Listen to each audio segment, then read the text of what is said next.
E você que acompanha a W3 News, já viu essa casa, né? Hoje eu vou mostrar para você quem é o dono dessa casa misteriosa de Araranguá. Vem comigo! Delegado Girardi, boa tarde. Obrigado por receber a W3 News aqui na sua casa. Vamos contar um pouco da história dela? A casa é sua. Muito obrigado.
Delegado Girardi, nós da equipe da W3 News ficamos muito contentes em o senhor ter aceitado o convite para essa entrevista. A gente contar um pouco da sua história, sua paixão por motos. Como começou a sua paixão por motos? Olha, a minha vida é um livro aberto. A minha casa é aberta, todo mundo conhece, sabe meu estilo de vida. Bom, a minha paixão por moto começou lá no interior, quando eu era criança ainda, né? Interior de Pedras Grandes, de colono. Aí eu vi aquelas motocicletas passando lambreta, aqueles motor antigos, aquelas Java, aquelas Monarch, e aquilo sempre me despertou uma vontade de um dia ter, né? E eu, desde pequenininho, eu lembro que eu passava e de um dia eu vou ter uma coisa dessa. E depois que eu consegui financeiramente, fui comprando, eu tenho moto desde 1979, eu sou motociclista, eu não sou motoqueiro, eu não apronto de moto, existe uma grande diferença. Então eu sou motociclista porque eu curto a liberdade, curto estradas, curto amizades que a gente faz, apesar de algumas decepções. Isso vem lá da infância, né? E agora, depois de uma vida formada, uma estabilidade, conseguir as minhas motos que eu tenho aí. Eu sempre digo que eu sou bígamo. Sou casado com uma Harley Davidson e com uma Suzuki Hayabusa. Então eu tenho essa paixão por moto, gosto, porque eu não gosto de ambiente fechado. Eu gosto de sobreviver andando pelas estradas. Tenho bike também, gosto muito de bike, faço trilha. Eu gosto da natureza. Eu gosto de interagir com a natureza. E por falar em natureza, também tem a paixão por trilhas, né? Sim. Quando, há uns anos atrás, eu tinha um grupo, a gente fez várias trilhas, eu conheço desde o Corvo Branco até o Costão do Pinheirinho, essas trilhas eu conheço a todas, subi, desci, serra, sei, assim, em média, 9 a 10 horas de caminhada, é um dia todo, é estafante, mas é muito gratificante. Quando tu sai para caminhar assim, tu interage com a natureza e tu esquece os problemas, esquece. É muito bom. Esse convívio com conseguir essa convivência com a natureza é muito bom mesmo para o meu ajuda a, porque o meu trabalho é muito estressante, ajuda a aliviar essa tensão, esse estresse que a gente passa no dia a dia em combatendo a criminalidade e afasta a gente de muitos ambientes. Infelizmente, a gente pensa que o ambiente é bom, mas é um ambiente que não saudável, então eu procuro nem frequentar determinados ambientes onde há muita aglomeração de pessoas, porque é muito complexo, é visões diferentes, é muita encrenca, muito exibicionismo, muita ostentação, e para mim isso não serve.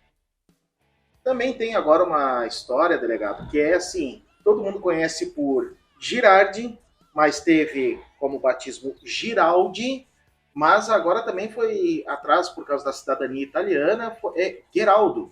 Poderia explicar para nós? Girardi foi uma forma mais simples de me. Eu não gosto que chame de doutor, eu gosto que chame Girardi. E convencionou chamar Girardi, todo mundo conhece por Girardi, vai ser uma coisa eterna. E se um dia eu for candidato a alguma coisa, vai ser com o nome de Girardi. E na verdade é Jorge Giraldi, mas considerando que os meus filhos se fizeram a dupla cidadania, obrigatoriamente lá na Itália, lá no, na região de Verona, onde nasceram meus antecedentes, meu Santo Guiraldi, o Tranquilo de Guiraldi, meu tataravô, meu bisavô vieram da Itália, lá é Guiraldi, então obrigatoriamente tem que ser mudada o sobrenome, passou a ser Guiraldi, então oficialmente o meu nome é Jorge Guiraldo, atualmente. Sim. E é de família de Pedras Grandes, município de Pedras Grandes, região de Tubarão, família italiana, colonização italiana, então o senhor tem muitos traços da colonização italiana. E o que o senhor traz dessa colonização? O que o senhor traz desses costumes? É assim, ó, tudo que me remete, pode ver que a minha casa aqui tem várias coisas que me remetem à infância. Eu nasci lá no interior, todos sabemos que Pedras Grandes, Azambuja é o berço da colonização italiana. Tá havendo um resgate lá dessa memória dos italianos. Tanto é que lá em Azambuja, para quem não conhece, Azambuja até bom, indico para quem um dia for lá em Azambuja, aquela comunidade que tem lá, existe um cemitério lá que está meio até abandonado, existe lá aquelas sepulturas e lá tu pode ver o nome dos primeiros colonizadores, está tudo lá.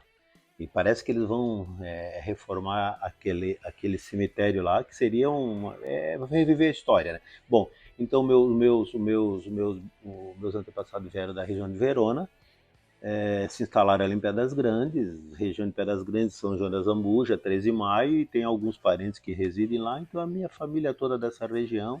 Então o Guiraldo foi em face dessa mudança para a dupla cidadania, que foi obrigatoriamente, tu tem que preservar a identidade lá das origens, da região de Verona, lá na Itália. E tivemos na infância também, por questão das tradições italianas, né, traz também o cristianismo, traz o catolicismo. Eu fiquei sabendo também que foi sacristão na infância. Sim, eu sou muito temente a Deus. Eu tenho que acreditar em alguma coisa, eu acredito, sou temente a Deus desde criança. Todo mundo sabe que o pessoal de origem italiana, principalmente de italianos, são muito católicos. O pai e a mãe são católicos assim, ao extremo. Missa, só para vocês terem uma ideia, quando nós éramos crianças, né, nós éramos 10 irmãos, o pai nos obrigava todas as noites a rezar de joelhos. Eu lembro que o pai pegava aquele terço ali, que são 10, e ficava olhando as bolinhas, né? Cada Ave Maria era uma bolinha, depois era um Pai Nosso, então todos os finais de semana era missa. Como eu estudei num colégio de freira, Colégio Imaculado Coração de Maria de Pedras Grandes, as freiras eram rigorosas ao extremo, mas graças a Deus, graças ao rigorismo, a rigorosidade daquela época, e os valores que a nós eram impostos, eu agradeço. Eu sempre digo, eu agradeço o pai ter me dado puxão de orelha na infância. Agradeço que aquelas freiras botavam a gente de castigo. Hoje não se pode mais fazer isso, infelizmente os valores mudaram. Então eu faço essa aproximação, as próprias freiras escolhiam, né, os sacristãos, os coroinhos na época, que ajudavam ali na missa e tal, e usávamos aquela batina branca, todo de branco, tênis branco, tudo branquinho, né? Aquela batina com aquele lacinho, ajudávamos a missa, e nós tínhamos um padre, na época o padre era muito, diríamos se o farrista gostava, né? Então todos os finais de semana, quando tinha assim nas capelas, na região, lá Pedrinhas, Alto Pedrinhas, Pindotiba, e nós íamos junto com o padre de jipe. O padre obrigava que nós chegássemos na festa cantando, ele gostava, né? E era uma atração a mais, a gente continuava, então veio, eu sou católico, desde rezo bastante, rezo, vou à igreja quando eu posso, e então isso vem lá da resgate das tradições italianas, e eu sempre disse, ali, aquela nossa região, ali foi o berço da colonização italiana, e tem uns incidentes, né, que aconteceu com o meu tataravô e com o meu bisavô, quando eles vieram para cá, né? Época em que a quaresma realmente era respeitada e não se tinha nenhum tipo de festa. Tudo era respeitado na época. Respeitávamos os pais, respeitávamos as pessoas idosas, era sim, senhor, respeito, era questão de honra. Eu lembro de uma situação que, na época, cortejo fúnebre, o enterro. Na época, ali vinha aquela comitiva carregando o defunto ali, o falecido, a pé. Os comércios fechavam-se as portas, as pessoas faziam o sinal da cruz em respeito àquela pessoa que está indo. O sino da igreja tocava, e eu até admiro quando essa comunidade interior, que o sino toca às 6 horas da manhã, meio-dia, Seis da 6 tarde. da tarde, nas missas, e a gente sabia certinho quando morria alguém pela forma que era tocado o sino. Inclusive eu tocava o sino, eu sabia tocar a badalada ali certinho quando era uma para missa, que antecipava a missa, quando era. Então a comunidade hoje existe certas situações, tocar um sino, tem pessoas registrando ocorrência dizendo que é perturbação. Então a sociedade está mudando demais. Essa mudança que está acontecendo na sociedade não é bom para ninguém, eu garanto. Os valores estão se perdendo, isso não é bom para ninguém. Girardi, e passando a infância, adolescência, aí veio o alistamento. Como foi na época do alistamento? Eu, eu cheguei lá no exército, me alistei, recém saído lá do interior, vindo morar em Tubarão, o pai vendeu tudo para não passar fome. Acabou vendendo toda a nossa propriedade, vindo morar em Tubarão. Aí eu cheguei lá no exército e disse assim, olha, se quiserem que eu sirva o exército, me mande para Brasília. Aí fomos em 4, pro batalhão da polícia do exército de Brasília. Fomos em 4, Tubarão. Até um tem moto, a gente se encontra pelos eventos por aí. Então, aí eu fiquei um ano lá no batalhão da Polícia do Exército de Brasília, aprendi tudo lá, também é um rigor ao extremo, né? Era bem rigoroso. É porque estava findando a ditadura ali, Figueiredo, aquela época ali. Depois fiquei um ano lá, em seguida eu trilhei pela área da segurança. Em seguida eu voltei, fiz um concurso na Rede Ferroviária Federal, Tereza Cristina, como agente de segurança. Fiquei um ano e 10 meses, quase 2 anos ali trabalhando, e depois ingressei na Polícia Civil. Eu nunca esqueço o meu ingresso. O concurso se deu em 1981, mas o ingresso oficial na carreira policial civil foi dia 15 de fevereiro de 1982, onde estou até hoje. Já passando para a carreira na Polícia Civil, ingressando ali em 82, concurso 81, ingressando, assumindo o posto em 82, diversos trabalhos. Também atuou como comissário. Isso. Nas comarcas de Tubarão, Criciúma, Blumenau e Forquilinha. Sim, como comissário eu iniciei em Tubarão, em 1972, vim a Criciúma, trabalhei uma certa época em Criciúma. De Criciúma fiz o vestibular para Direito para a FURB, fiquei 5 anos em Blumenau, naquela cidade de Blumenau. Em seguida fui convidado para assumir como responsável pela delegacia de Forquilinha. Em seguida eu fiz o concurso, diríamos que estava afiado, fiz um concurso para delegado, passei. A minha primeira lotação como delegado foi Balneário Camboriú, cheguei lá em outubro de 94, por aí. Depois, em seguida, fui a Barra Velha, próximo a Joinville, fiquei uma temporada por lá, acho que não deu nenhum ano. Em seguida, me convidaram para vir para o Sul, para Araranguá. E aqui, eu estou até hoje, apesar de eu estar trabalhando em Criciúma, eu resido em Araranguá, pretendo voltar agora para Araranguá, porque aqui se tornou comarca especial, e eu sou delegado especial no mesmo nível, posso ter essa oportunidade. E gosto dessa região e estou aqui até hoje, né? E desde 94, quando assumiu como delegado, concursado e tal, algum caso em específico que até hoje marca muito o senhor, um caso que o senhor teve que atender, teve que... Olha, são tantos casos assim de latrocínio que tiveram principalmente aqui na região de Araranguá, foi a região que eu mais atuei aqui, foi em Araranguá, né?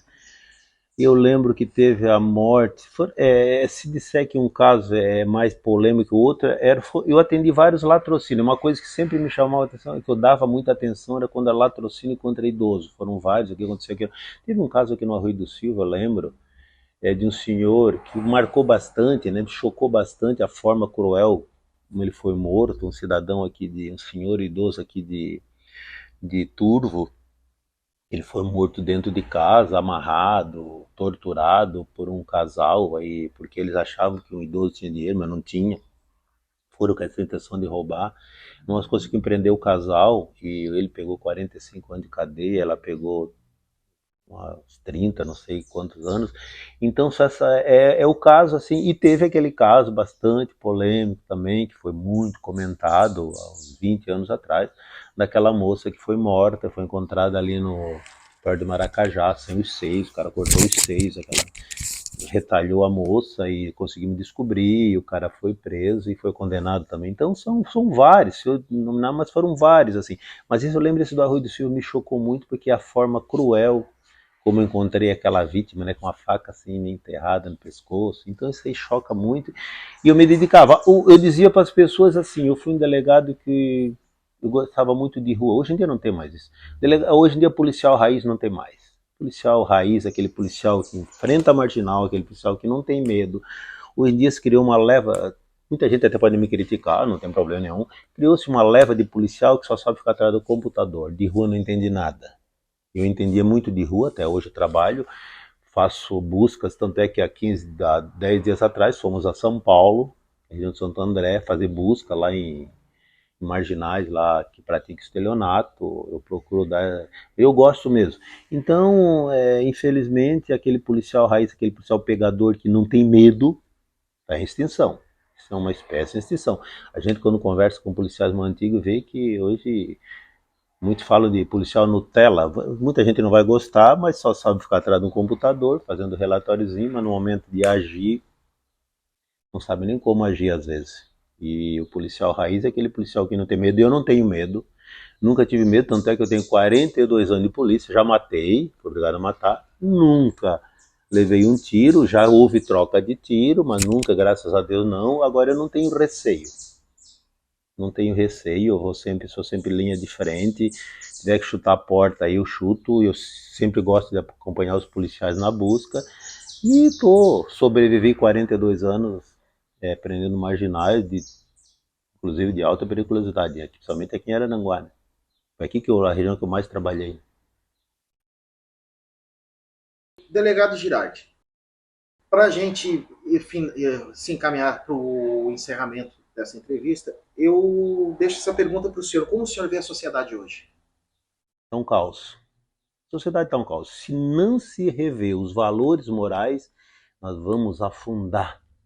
A sociedade está afundando pela falta de respeito, pela falta de bondade, pela esse fanatismo exacerbado que está acontecendo.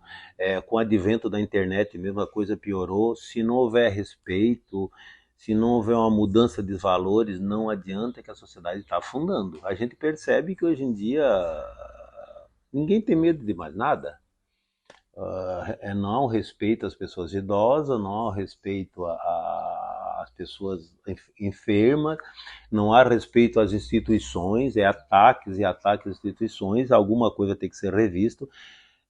O advento da internet tornou mais fácil ainda incutir na cabeça das pessoas um monte de situações, de fatos inverídicos. Eu sempre falo, às vezes eu dou muita palestra em colégio, eu não vou lá para falar, vou lá falar a realidade, mostrar a realidade.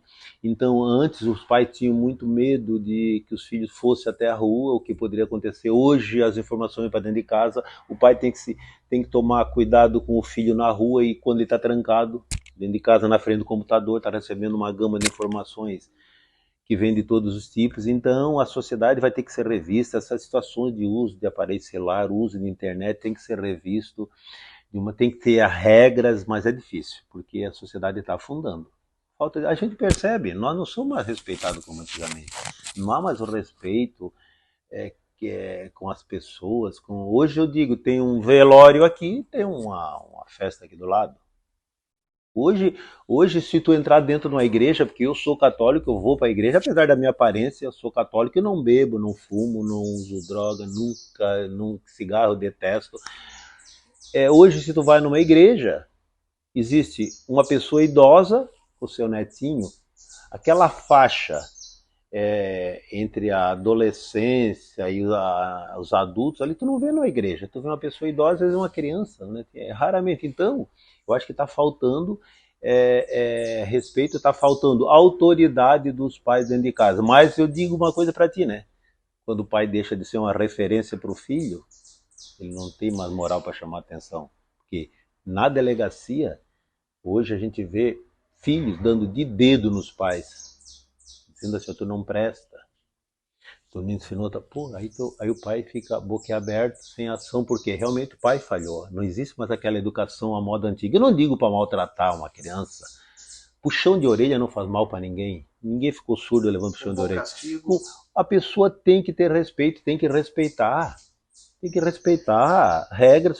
As freiras onde eu estudei eram rigorosas. Ótimo que elas foram rigorosas. Elas ensinaram que a gente tem que obedecer. Agora, se uma criança pequeno já não obedece os pais, vai obedecer o professor? Vai obedecer o policial? Vai obedecer o juiz? É lógico que não. Se não há respeito dentro de casa, essa falta de respeito se transfere para as ruas. E lá na rua ele vai aprender mais muito porcaria. As drogas estão disseminadas. As drogas, a gente vê esses adolescentes, não pode vender bebida alcoólica para adolescente, mas esses adolescentes enchendo a cara aí.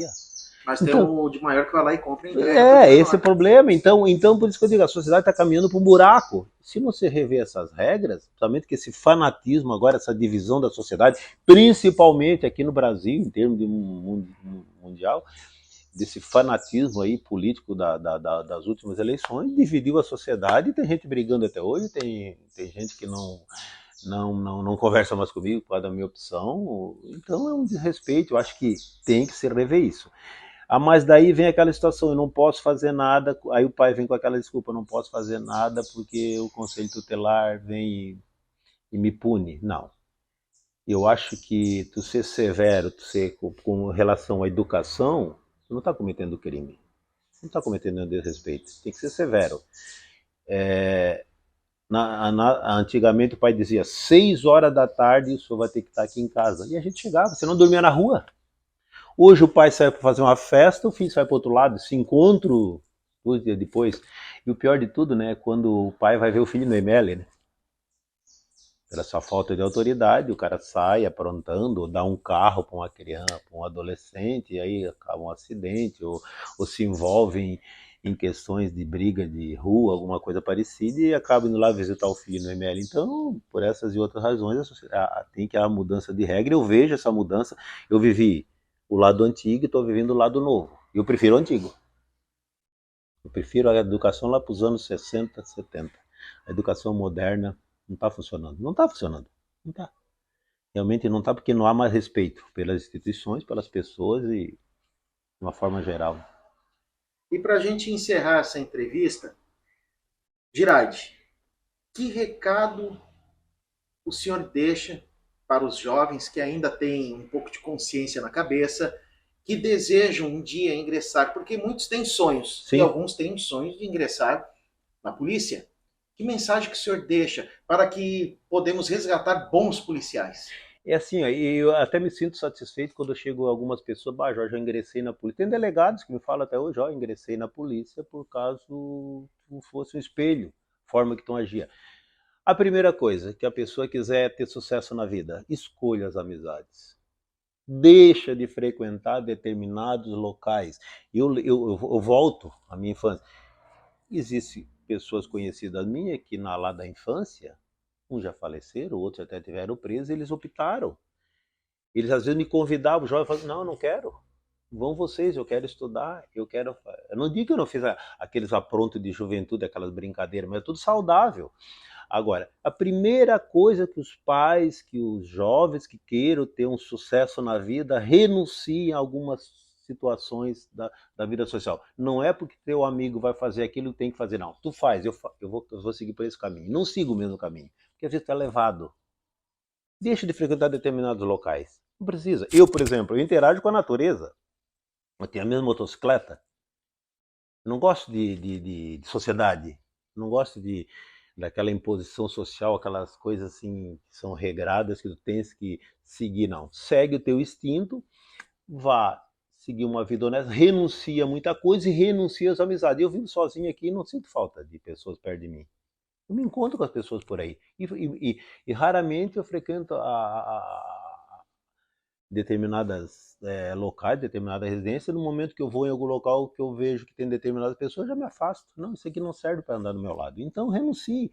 Eu acho que isso dá bastante, né? Se dedicar, né? E largar um pouco dessa porcaria do celular, né? Isso aí, pelo amor de Deus, isso aí tá maltratando as crianças de uma forma. Hoje em dia tu vê os pais, é muito cômodo para os pais hoje em dia.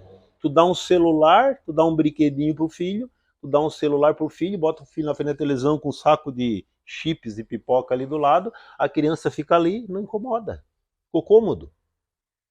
E a criança fica ali, né? E o pai lá fumando. Então tem que mudar isso. E aquela pessoa que está imbuída de ser uma pessoa, um policial, por exemplo, tu tem que mostrar que tu tens uma vida regrada, que tu tens uma vida saudável, longe das drogas, longe do álcool, que você não leva nada. E esse é o caminho, mas principalmente renunciar a determinadas amizades. Eu me afasto de pessoas no momento que eu vejo que aquela pessoa é negativa, que aquela pessoa não me ajuda, não me auxilia em nada. E não sinto falta nenhuma. Procure outras. Procure outras formas de viver. Esse é o caminho. Se não fosse pelos meus estudos, se não fosse pelo meu esforço, eu não estaria aqui hoje. O pai não tinha nada. O pai tinha 10 filhos com uma estufa de fumo. Criou 10 filhos. Onde é que eu ia tirar recurso? Tudo que eu tenho hoje foi em virtude do meu trabalho. Eu não ganhei herança. A mãe tinha uma casa velha cheia de cupim para dividir por 10. A única coisa que eu queria resgatar era um serrote antigo que o pai tinha, que a gente serrava. Eu fui lá e não estava mais na casa lá. Era essa que seria a minha herança. Eu ganhei tudo porque eu renunciei a determinadas situações e ingressei pelo caminho dos estudos, que era a única forma. Se eu não tenho recursos, sou filho de um pai pobre, eu sou obrigado a estudar para chegar onde eu cheguei, senão eu não teria chegado. Se eu tivesse enveredado por um lado que muitos amigos meus enveredaram, com certeza eu não estaria aqui hoje. Isso que eu digo para meus filhos. E outra coisa, né? Não seja muito bonzinho para os filhos também. Os filhos são mercenários. Eles querem tudo. Quando chega um filho para mim, pai, eu não consigo não, vai lá e tenta. Se tu não conseguir, tu volta. Eles vão lá e fazem. Os filhos estão sendo assim, estão sendo fabricados assim, aquelas crianças sem uma criatividade. Amanhã você é um adulto frouxo, como diria na gíria, desde o momento que tudo é dado assim de mão beijada. Faz eles passar um pouquinho de sacrifício, faz eles dar valor às coisas, porque os filhos são mercenários. Se tu der tudo, eles querem tudo e vão pedir mais. Faz eles passar um pouco de dificuldade. Aí eles vão dar valor às coisas. É assim que eu vivi, né? E é assim que eu consegui vencer, graças a Deus. Muito obrigado, delegado. Obrigado por receber a gente na sua casa. E W3 News, em Sim. nome de toda a equipe da W3 News, a gente deseja um ótimo final de ano para o senhor. E que 2024 venha com mais realizações para o senhor. O meu desejo é que em 2024 eu retorne para Aranguá, onde eu nunca deveria ter saído daquela forma tão cruel que me fizeram, mas também passou. Como eu digo às pessoas, eu tenho que agradecer os meus inimigos da época, me tornaram mais forte. Quem fez me deixou mais forte. Porque às vezes a pessoa quer te derrubar, mas é o efeito contrário. Se tu conseguir te reerguer, tu volta muito mais forte. Então, até agradecer os inimigos que tentaram. E o ano de 2024 que venha, né? O meu desejo mesmo de findar minha carreira é aqui em Araranguá. E eu tenho certeza que é o desejo de muita gente aqui da sociedade. Obrigado, delegado. Obrigado também.